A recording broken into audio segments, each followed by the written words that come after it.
लाठी उसकी भैंस, ये कहावत सुनी है ना आपने। यही कुछ हो रहा है आजकल दिल्ली की सियासत में। दिल्ली की सियासत में जिस तरीके से सत्ताधारी पार्टी की तरफ से लगातार आरोपों पर आरोप लगाए जा रहे हैं, उसके बाद महाराष्ट्र का इतिहास दोहराता हुआ नजर आ रहा है। लेकिन ऐसे में दिल्ली के सीएम अरविंद केजरीवाल की तरफ से एक बड़ा जो है खुलासा करते हुए कहा गया कि जो ऑपरेशन लोटस दिल्ली में चलाया गया वो पूरी तरीके से फेल हो गया। यानी बीजेपी ने अपना ऑपरेशन लोटस जो है वो दिल्ली में भी चलाया, हालांकि वो फेल हो गया। अब ऐसे में आपको बता दें, जिस तरीके से दिल्ली में शराब नीति मामले में जो है पूरा का पूरा ये मामला चल रहा है और शराब नीति को लेकर नए नए जो अपडेट्स हैं वो सामने आ रहे हैं। दिल्ली शराब नीति मामले में नाम घसीटे जाने के बाद तेलंगाना के मुख्यमंत्री केसीआर की बेटी और टीआरएस एमएलसी के कविता ने भाजपा नेताओं के खिलाफ मानहानि का मुकदमा करने की सीधा खुले शब्दों में चेतावनी दे दी, जिसके बाद बीजेपी के जो कार्यकर्ता थे वो इतना ज्यादा बौखला गए कि ये सीधा केसीआर की बेटी के घर के बाहर पहुंच गए। वो भी ऐसे नहीं, लाठी डंडे हथियार लेकर घर के बाहर जाकर इन लोगों ने इस तरीके का उत्पात मचाया है जो वीडियो में आप साफ तौर पर देख पाएंगे। यहां से पुलिस इनको घसीटते हुए लेकर जाती है, उसके बाद इनको जेल में बंद कर दिया जाता है, थाने पहुंचाया जाता है। लेकिन अब आप ये सोचिए, बिहार में जिस तरीके से बीजेपी की सत्ता गई उसके बाद बौखलाई हुई है बीजेपी पूरी तरीके से। अब यही चीज जो है तेलंगाना में देखने को मिल रही है। कभी जो है जूनियर एनटीआर की घोर विरोधी रही बीजेपी के जो आज गृह मंत्री अमित शाह है, वो जूनियर एनटीआर से जाकर मुलाकात करते हैं, उनके साथ डिनर करते हैं। अब ऐसे में पूरी तरीके से जो पाला है वो बदलता हुआ नजर आ रहा है। लेकिन अगर आप केसीआर की बात करें तो इसमें अब उनकी बेटी को भी घसीटने की जो तैयारी थी वो पूरी तरीके से फेल हो गई है, क्योंकि उनकी बेटी ने साफ तौर पर कह दिया है कि हम मानहानि का केस करने जा रहे हैं, यानी अब अदालत के चक्कर काटने पड़ेंगे। और इस जो वीडियो की हम बात कर रहे हैं जिसमें पूरी तरीके से इनका जो उग्र रूप आप देख पाएंगे वीडियो में, पुलिस प्रशासन के लोग इनको शांत करवाने की कोशिश कर रहे हैं, लेकिन इनके हाथों में लाठी डंडे कितने ज्यादा हैं वो आप देख पाएंगे, कैसे टूट पड़ते हैं ये लोग। अब वहां आप ये देखिए कि अगर इतनी ज्यादा सिक्योरिटी वहां पर नहीं होती तो ये लोग घर पर भी हमला कर सकते थे। हालांकि इनका जो मकसद है वो यही हो सकता है कि घर पर हमला करने के लिए, डराने धमकाने के लिए गए हो। जब ऑन टीवी स्क्रीन पर बैठकर बीजेपी के प्रवक्ता जो है वो धमकियां दे सकते हैं तो इसमें कोई बड़ी बात नहीं बताई जा रही है। टी राघवन है, ब्लू टिक है इनका, इनकी तरफ से ये वीडियो शेयर किया गया है।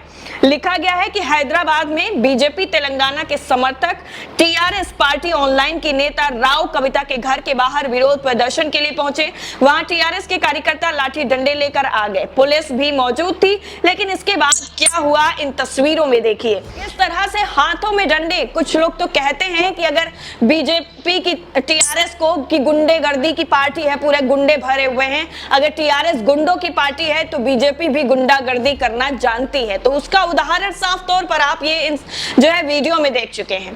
दरअसल कविता ने कहा है कि अब मैं स्पष्ट करना चाहती हूं, यानी जिस तरीके से बीजेपी ने आरोप लगाया कविता पर, उसके बाद कविता ने बयान दिया कि मैं स्पष्ट करना चाहती हूं कि भाजपा द्वारा मुझ पर लगाए गए सभी आरोप पूरी तरीके से निराधार हैं। दिल्ली शराब नीति की चल रही जांच से मेरा कोई लेना देना नहीं है। दिल्ली के बीजेपी नेताओं ने तेलंगाना के मुख्यमंत्री के चंद्रशेखर राव के परिवार को दिल्ली में चल रही आबकारी नीति विवाद से जोड़ दिया। दरअसल बीजेपी नेताओं ने आरोप लगाया था कि केसीआर की बेटी शराब माफिया और आम आदमी पार्टी सरकार के बीच बिचौलिया थी।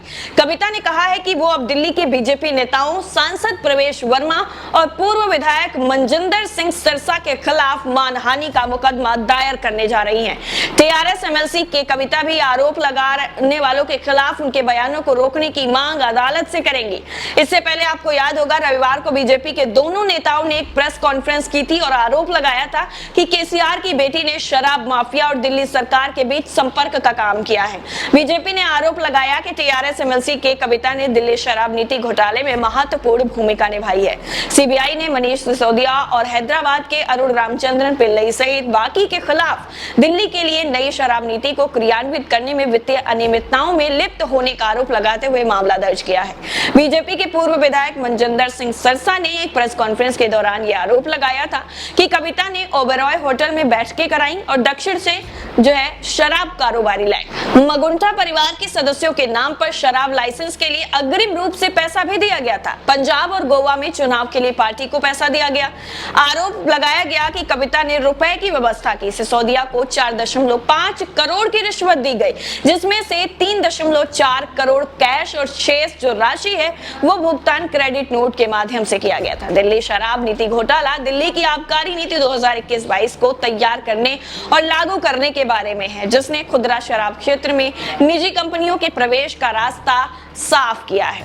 दरअसल मामले में सीबीआई की एफआईआर में कहा गया कि मामले में आरोपी मनीष सिसोदिया और अन्य लोक सेवकों ने निविदा के लाइसेंस धारियों को अनुचित लाभ देने के इरादे से सक्षम प्राधिकारी की मंजूरी के बिना आबकारी नीति 2021-22 से संबंधित निर्णय लिए हैं। सूत्रों की अगर माने तो उनके मुताबिक मनोरंजन और event management company only much louder के पूर्व सीईओ विजय नायर, मनोज राय, ब्रेंडको स्पिरिट्स के मालिक अमनदीप ढल और इंडो स्पिरिट्स के मालिक समीर महेंद्र सक्रिय रूप से थे। पिछले साल नवंबर में लाई गई आबकारी नीति के कार्यान्वयन में अनियमितताएं देखी गई थी।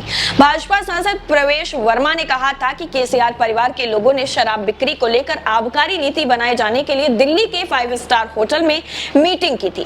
प्रवेश ने कहा था कि होटल में जो भी स्वीट बुक कराया गया था वो केसीआर की ओर से करवाया गया था।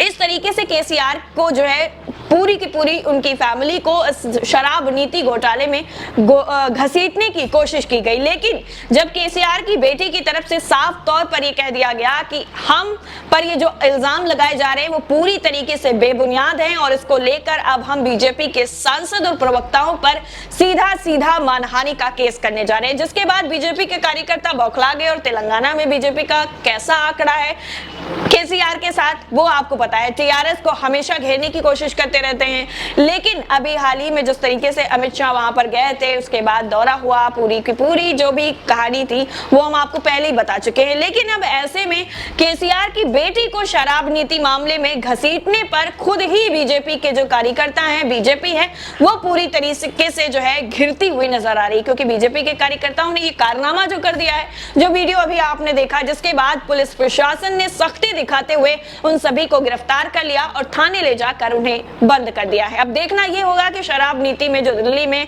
ऑपरेशन लोटस चल रहा है वो सफल हुआ है या विफल हुआ है, कुछ ही दिनों में पता चल जाएगा। लेकिन शराब नीति मामले को लेकर यानी दिखाने के लिए कुछ और, पीछे कुछ और चल रहा है, इस पर कब पर्दाफाश होगा इसका सभी लोग इंतजार कर रहे हैं। फिलहाल इस पूरी रिपोर्ट को लेकर बीजेपी के कार्यकर्ता हैं, उनकी इस दबंगई को लेकर आप क्या सोचते हैं कमेंट सेक्शन में जरूर बताइएगा। बाकी नेशन 360 को अगर सब्सक्राइब नहीं किया है तो जल्द से जल्द कर लें ताकि सारी अपडेट आप तक पहुंच सके। जय हिंद।